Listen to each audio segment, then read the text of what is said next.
Iya kan motor iki.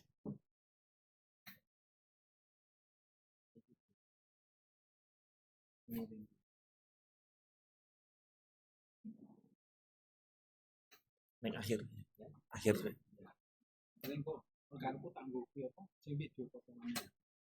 Ya insyaallah.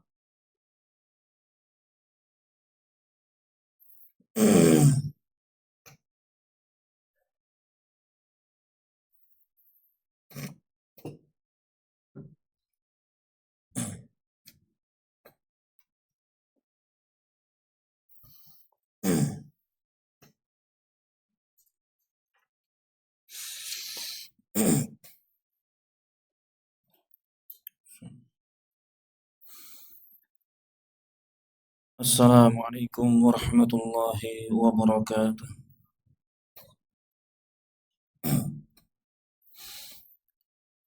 Alhamdulillahi rabbil alamin. Wassalatu wassalamu ala rasulihil amin. Nabiyyina Muhammadin wa ala alihi wa sahbihi ajma'in. Amma ba'd.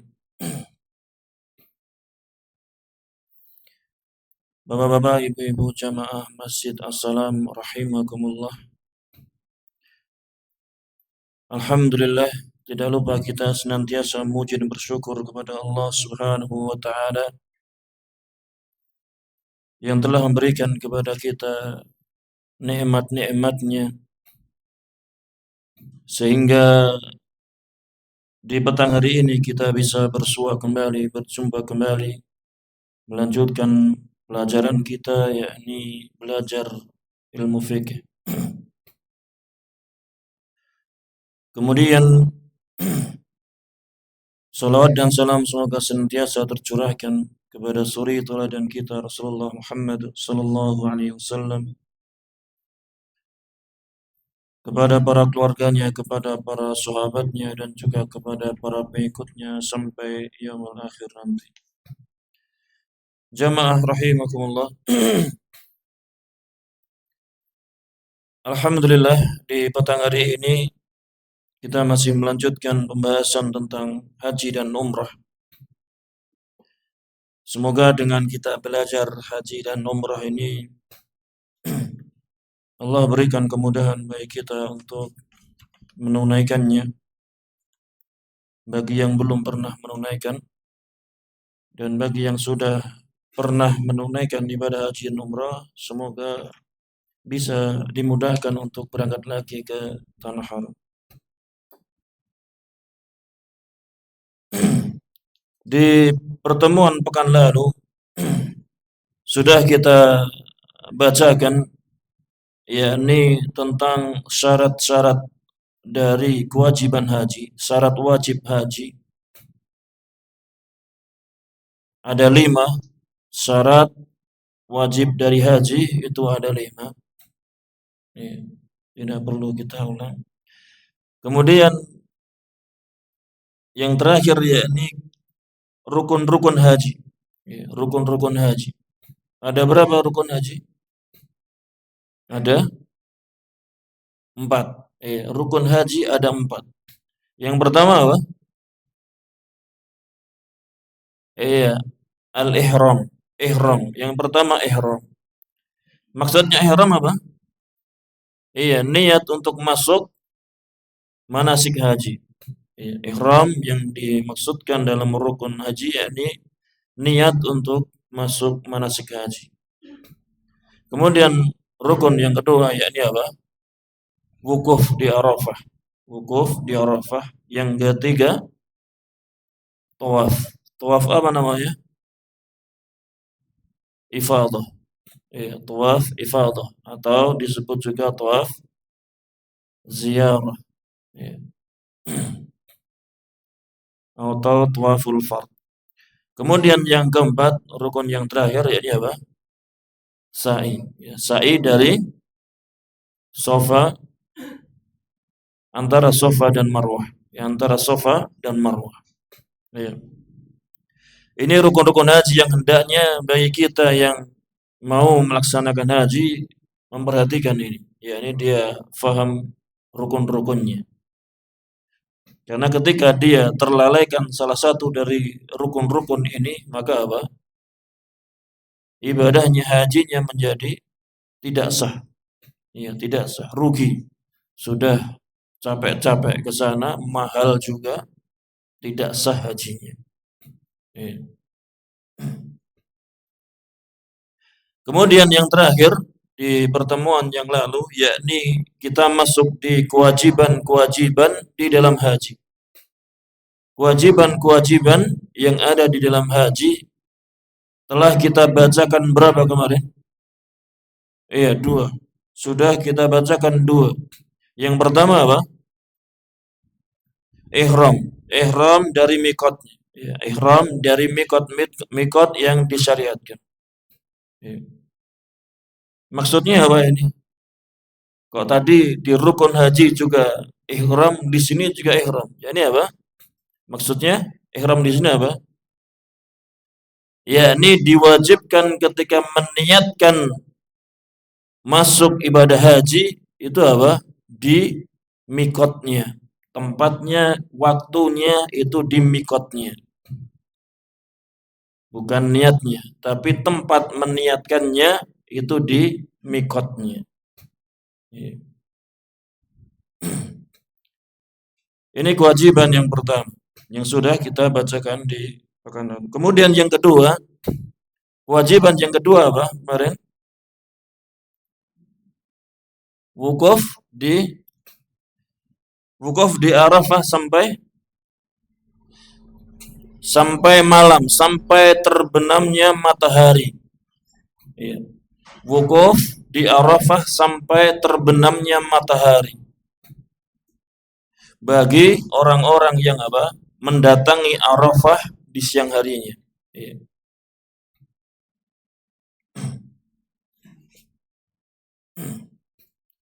Adapun waktu wukuf di Arafah sendiri itu sampai kapan? Sampai terbitnya fajar. Ya. Kalau ada orang yang misalnya terlambat, ada urusan, kemudian ternyata dia bisa sampai ke Arafah ternyata mendekati fajar, maka sah Arafahnya, wukuf di Arafahnya. Ya. Karena wukuf Arafah ini kan rukun. Jadi kalau dia sudah tertinggal di sini, ya sudah.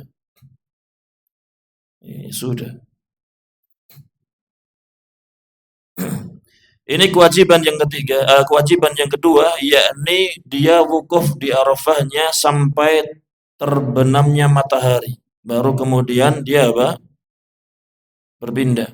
Dia kemana? Berpindah ke Muzdalifah, menuju Muzdalifah. Kemudian kewajiban yang ketiga, al-mabitu fi Muzdalifah. Al-mabitu bi Muzdalifah lailatan nahri ila muntasafil laili. Al-mabit yakni bermalam. Bermalam di Muzdalifah di malam Nahr, di malam Idul Adha, ya, di malam Nahr. Di malam tanggal 10, malam 10 Dzulhijjahnya. Ya.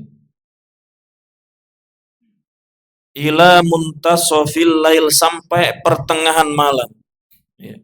Jadi setelah terbenamnya matahari di Arafah tadi, dia berangkat menuju Muzdalifah, kemudian bermalam di Muzdalifah sampai pertengahan malam. Ini yang wajibnya ya, ini yang wajibnya.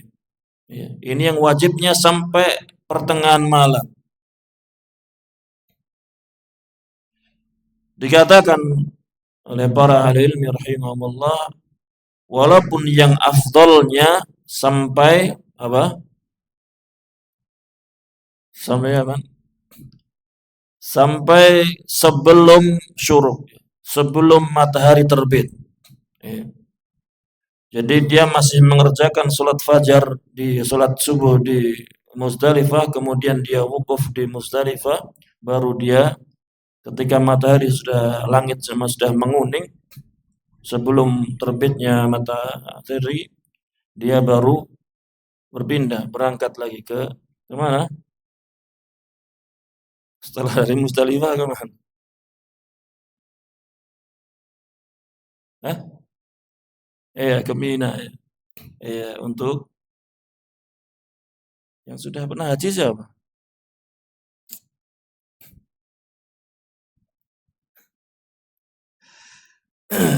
Intinya yang wajib yang ketiga ini bermalam di Muzdalifah sampai pertengahan malam. Ini yang wajibnya.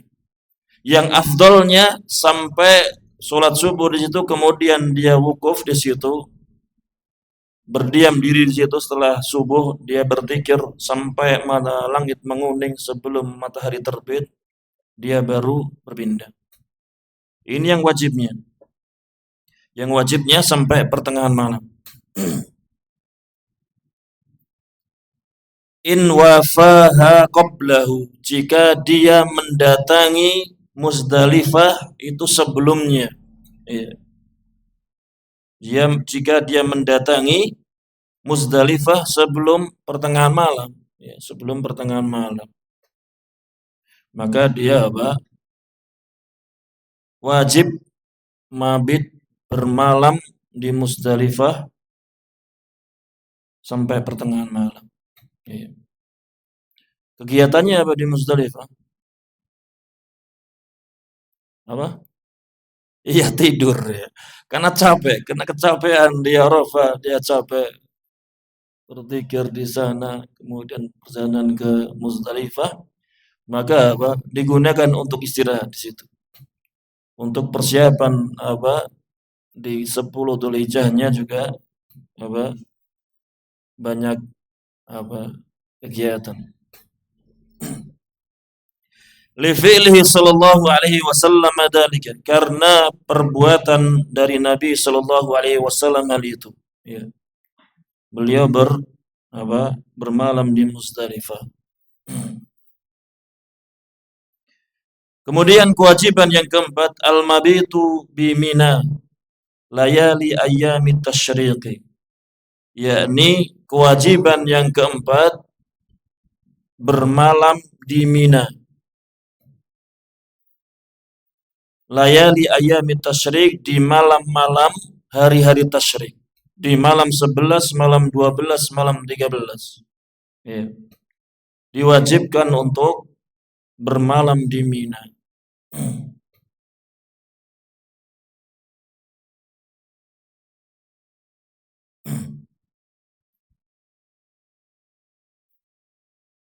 Yang paling afdalnya dari apa?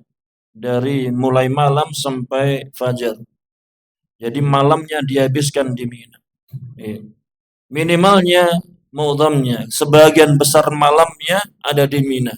Ya. Sebagian besar malamnya ada di Mina. Jangan dia keluyuran, tahu-tahu pulang jam 2 pagi, terus kemudian baru istirahat di Mina. Jadi cuma ada 2-3 jam di situ untuk istirahat di Mina. Jangan. Tapi diwajibkan di Mina dihabiskan sebagian besar malamnya. Sebagian besar malamnya untuk bermalam di Mina.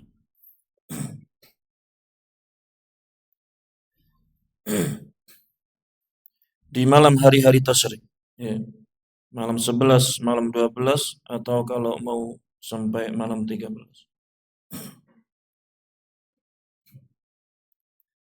Kemudian kewajiban yang kelima, yakni ramyul jamarati murattaban, yakni melempar jumrah-jumrah, yang melempar beberapa jumrah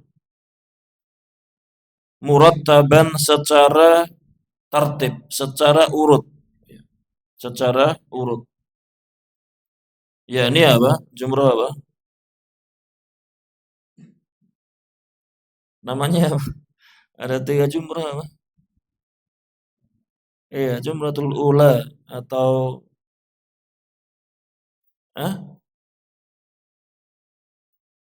ula, usta, sama apa?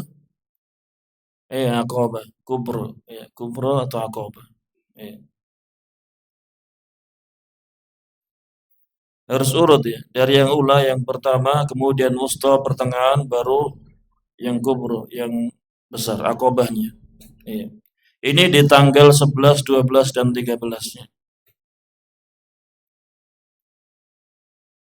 Ini kewajiban, termasuk perkara yang wajib dalam haji, melempar jumrah.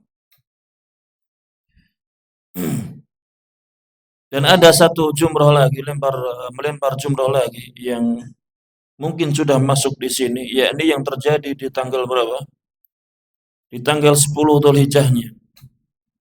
Yakni jumrah apa? Lempar jumrah apa? Aqabah. Iya. Di tanggal 10 apa?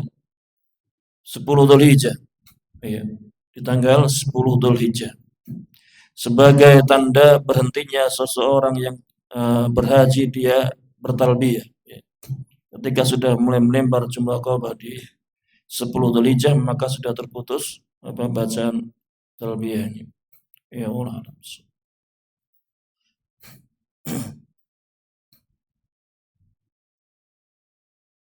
Ini juga wajib, yang terjadi 10 Dzulhijjah. Kemudian perkara yang keenam, yang termasuk perkara yang wajib dalam haji, yakni al-halqu awit taksiru, yakni memotong rambut kepala dengan halq, yakni dengan apa? Bahasanya gundul atau pelontos sih? Apa? Gundul. Awit taksir atau taksir, yakni dengan mengurangi saja, dengan memotong dikurangi. Ya. Dikurangi. Tidak sampai pelontos, tidak sampai gundul. Ya. Boleh gundul atau cukup dikurangi saja. Tapi jangan sebagian cuma dipotong saja satu, bukan, jangan. Tapi dipotong rapi saja, ya, dipotong rapi. Liqaulihi ta'ala, karena firman Allah Ta'ala dalam surat Al-Fatih ayat yang ke-27, muhallikina ru'usakum wa muqassirina, dalam keadaan mereka ini memotong gundul, memotong perontos rambut-rambut kepala kalian dan memendekkannya. Ya, dalam keadaan mereka memendekkannya. Disebutkan dalam surat Al-Fatih.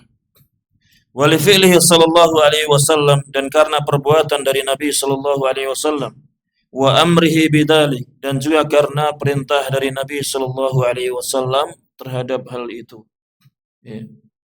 Diperintahkan untuk memotong rambutnya, ya, baik sampai bersih maupun cuma sebagiannya. Ini perkara yang wajib yang keenam. Kemudian perkara wajib yang terakhir, yakni yang ketujuh, tawaful wada', yakni tawaful wada', tawaf wada', yakni tawaf apa? Bahasa kita apa? Tawaf? Iya, perpisahan. Iya. Li ghairil haidi wan nufasa'i. Iya. Untuk selain wanita yang haid dan nifas. Iya. Kalau wanita yang sedang haid dan nifas, maka dia apa? Tidak boleh tawaf, tidak boleh tawaf. Li hadis Ibnu Abbas radhiyallahu anhu, karena hadis Ibnu Abbas radhiyallahu anhu, umiran nasu, manusia diperintahkan,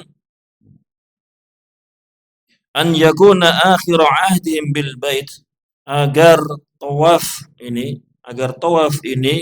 terjadi di akhir waktu mereka di Baitullah. Agar manusia diperintahkan agar tawaf wada ini terjadi, tawaf perpisahan ini apa? Ada di akhir waktu mereka di Baitullah. Illa kecuali bahwasannya hal itu khuffifa 'anil mar'atil haidi. Kecuali hal itu khuffifa, diringankan, ya, diberikan keringanan dari wanita yang haid. Tidak perlu untuk mengerjakan tawaf wada ini. Adapun laki-laki, maka apa? Maka dia ketika mau meninggalkan kota Makkah, maka dia wajib untuk melakukan tawaf wada ini. Ya. Dengan pakaian ihram atau tidak?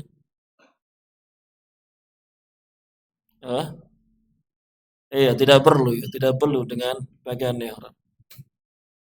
Gimana? Ada perang tidak boleh sana?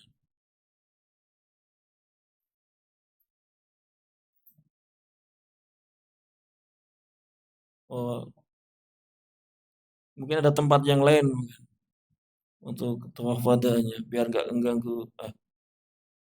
Kan sudah berlalu hajinya itu. Sudah berlalu hajinya. Sudah tidak ada ritual haji. Iya, tidak perlu pakai pakaian ihram. Ini 7 kewajiban dalam haji yang hendaknya bagi kita untuk apabila mengerjakan haji, menunaikan haji, dikerjakan ini. Karena namanya kewajiban. Ya, kewajiban. Ketika tidak dikerjakan, maka apa? Kalau tidak dikerjakan bagaimana? Namanya kewajiban, tidak dikerjakan dia berdosa. Kalau dia sengaja, kalau dia sengaja berdosa. Kalau tidak sengaja dia lupa, maka apa? Tidak berdosa. Akan tetapi dalam masalah haji ini ada aturannya. Disebutkan di sini, faman taraka wajiban min hadhil wajibati 'amidan, barang siapa yang meninggalkan salah satu kewajiban dari kewajiban-kewajiban ini, 'amidan, secara sengaja, au nasian, atau dia lupa, sengaja ataupun lupa, jabarahu bidamin, maka dia menambalnya, dia memperbaikinya dengan dam. Iya, dengan dam. Yakni dengan apa? Menyembelih, mengalirkan darah, ya, mengalirkan darah. wa sahha hajjuhu, dan hajinya sah, Tetapi apa? Dia harus memperbaikinya, menambalnya dengan dam tadi, namanya dam. Lima sabata an Ibnu Abbas radhiyallahu anhuma annahu qala.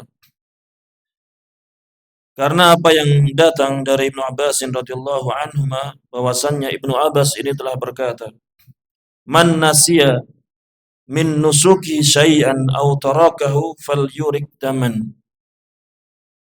Barang siapa yang lupa dari kewajiban manasiknya,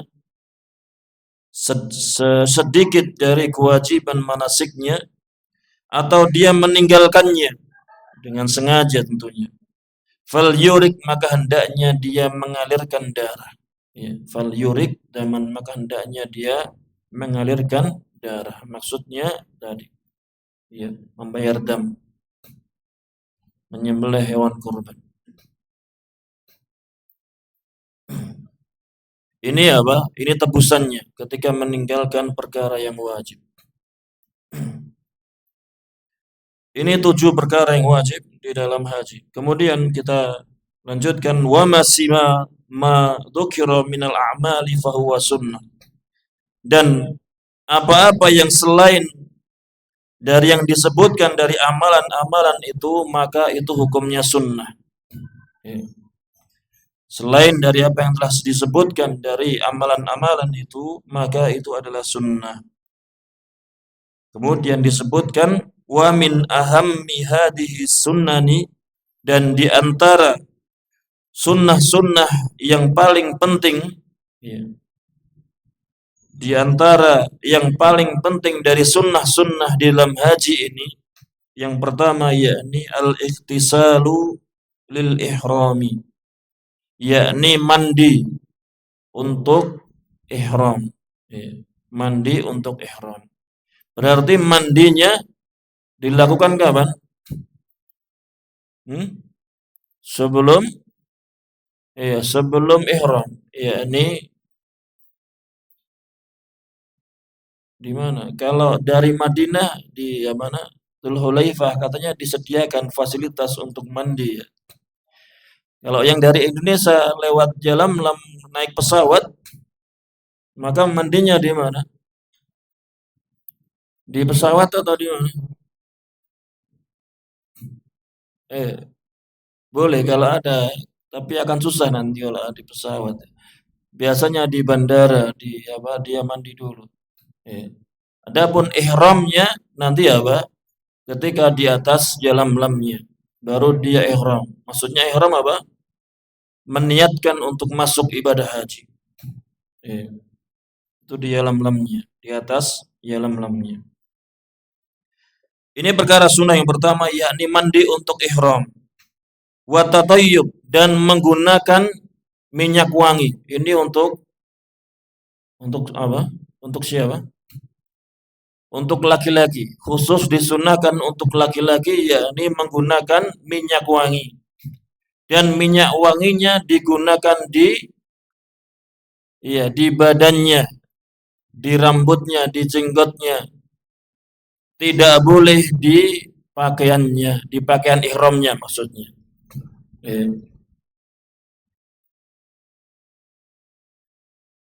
Di badannya.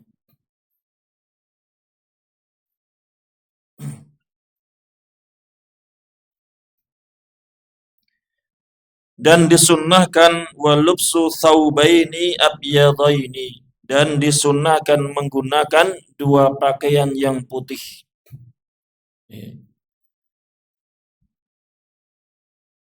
Ini yang disunnahkan apanya ini? Yang disunnahkan maksudnya di sini warnanya putih, ya. Disunnahkan menggunakan 2 pakaian yang berwarna putih. Disunnahkan. Berarti menggunakan pakaian yang lainnya, warna yang lainnya boleh. Adapun memakai pakaian ihram, pakaian 2 helai untuk laki-laki itu, maka hukumnya apa? Hukumnya hukumnya wajib, tapi wajibnya ringan, tidak seperti tadi. Karena tebusannya lebih ringan juga ketika dia terlupakan, tidak sempat memakai pakaian ihram, pakai pesawat susah untuk pakai pakaian ihram, maka dia ihram meniatkan haji di situ, nanti apa? Pakai pakaiannya setelah turun. Ya, setelah turun. Tapi ada fidyahnya, ada tebusannya. Ya, ada tebusannya karena dia sudah meninggalkan perkara yang wajib. Ya. Ya, ini memberi makan 6 orang miskin. Memberi makan orang miskin di Makkah. Salah satu pilihannya memberi makan 6 orang miskin.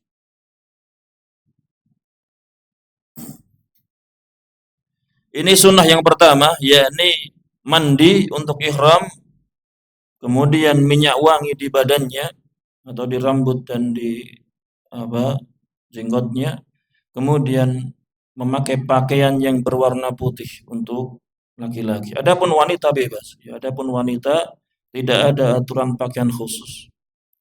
Ya, tidak ada aturan khusus.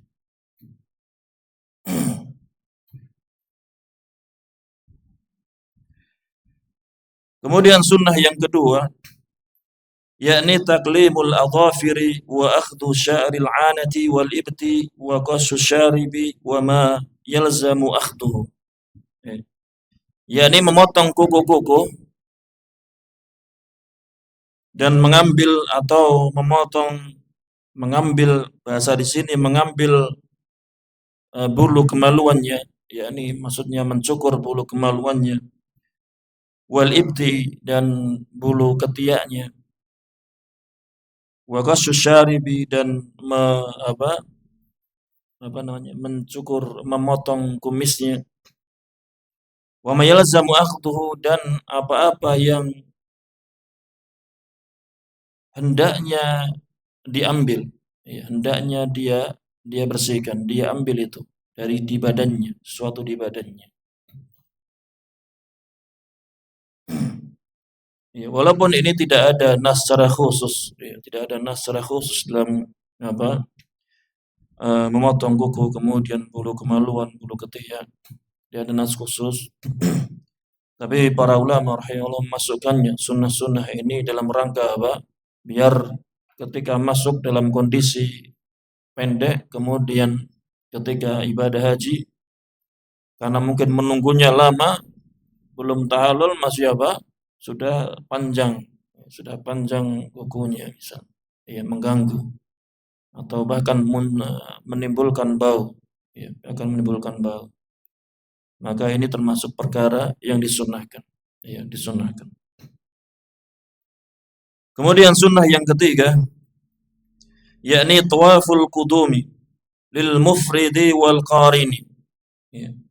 Yakni tawaful qudum, ya tawaful qudum, yakni tawaf kedatangan, ya tawaf ketika datang ke tanah haram, ya. Jadi ketika masuk tanah haram maka apa? Disunnahkan untuk melakukan tawaf. Ya. Tawaf itu posisinya di mana? Posisinya yang kita Ka'bah itu di sisi kiri kita, di sisi kanan kita. Iya, kiri kita. Iya, di sisi kiri kita. Dimulai dari mana? Dimulai dari mana tawaf itu? Antum kan sudah pernah sana. Dimulai dari rukun yang ada hajar aswadnya, ya. Yang ada hajar aswadnya. Yang ada hajar aswadnya. Kemudian nanti berakhir sampai situ juga. Iya. Dan tawaf kudum ini, tawaf kedatangan ini cuma untuk mufrid. Dia yang haji ifrad dan haji kiran. Iya. Haji ifrad dan haji kiran. Haji ifrad itu dia safar ke Mekah, tujuannya cuma menunaikan haji saja. Iya. Haji ifrad. Iya. Jadi ketika di mikot maka dia cuma meniatkan untuk menunaikan haji. Labbaik Allahumma hajjan. Kalau haji kiran maka apa? dia orang yang melakukan haji tapi apa? Dihubungkan, dikaitkan dengan umroh. Satu kali amalan tapi apa? Ada dua niatan. Ya. Ada dua niat untuk haji dan umrah. Labbaik Allahumma hajjan dan umratan wa umratan. Ya.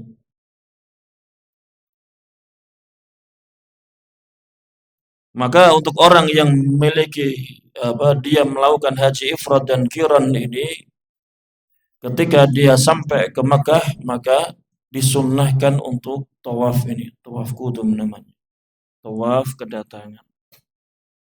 Adapun untuk haji yang tamattu, niatnya tamattu.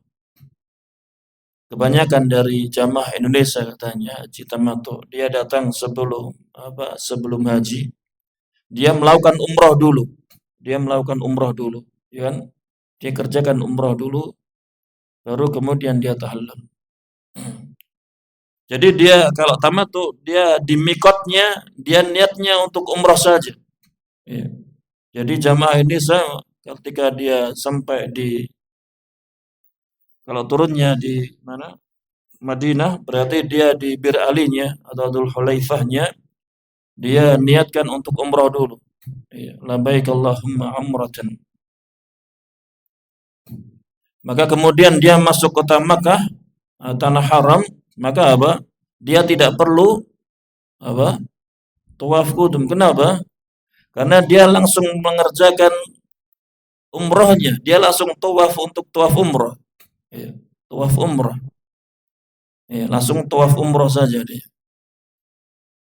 Ya, jadi tidak perlu tawaf qudum karena sudah sebagaimana kalau kita melakukan masuk masjid, ini gambaran saja. Kita masuk masjid sudah ada jamaah subuh ditunaikan, maka tidak perlu tahiyatul masjid gitu lah. Tidak perlu tahiyatul masjid, langsung saja salat subuh 2 rakaat. Ya.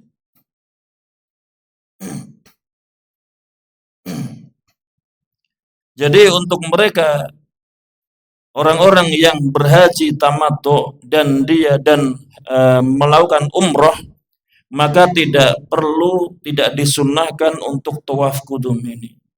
Ya, tidak disunnahkan untuk tawaf qudum. Karena apa? Ya mereka langsung menunaikan umrah, ibadah umrah.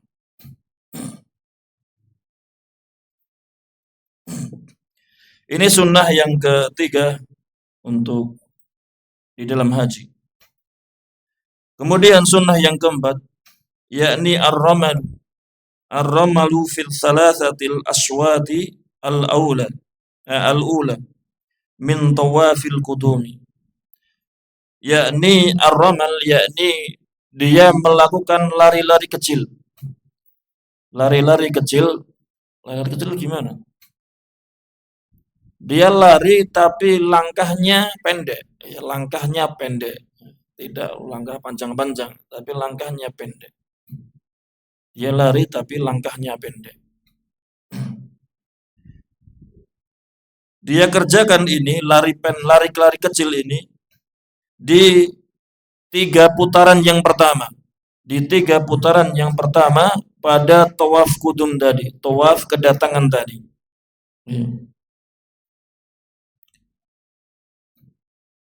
Pada tawaf kedatangan tadi disunnahkan untuk lari-lari kecil di 3 putaran pertama. Dan ini khusus bagi laki-laki. Adapun perempuan maka tetap jalan biasa.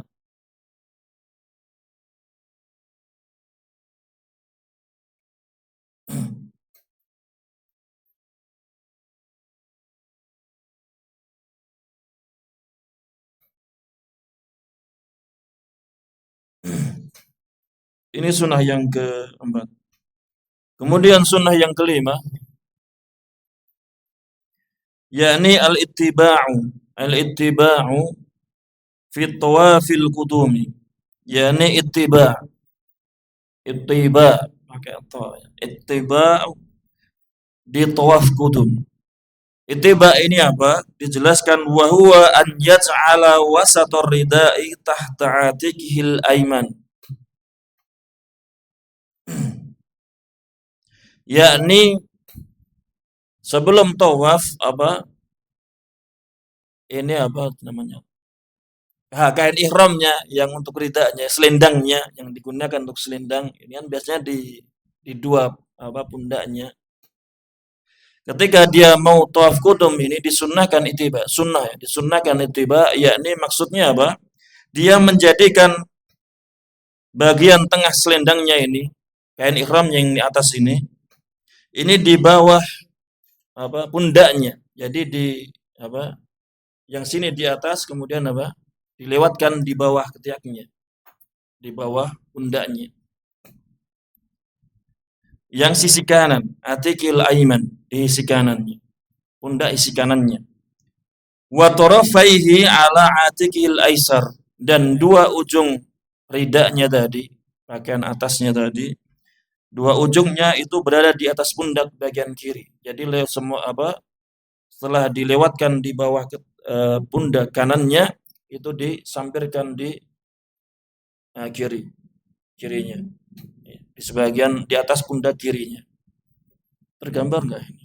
Iya, tergambar. Intinya yang kanan, bagian kanan ini dilewatkan di bawah.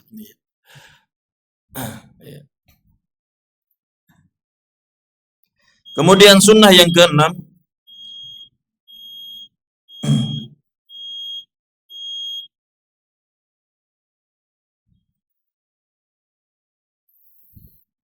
ya kita cukupkan saja sampai di sini. Sudah masuk waktu Isya, insyaallah kita lanjutkan di pertemuan yang akan datang.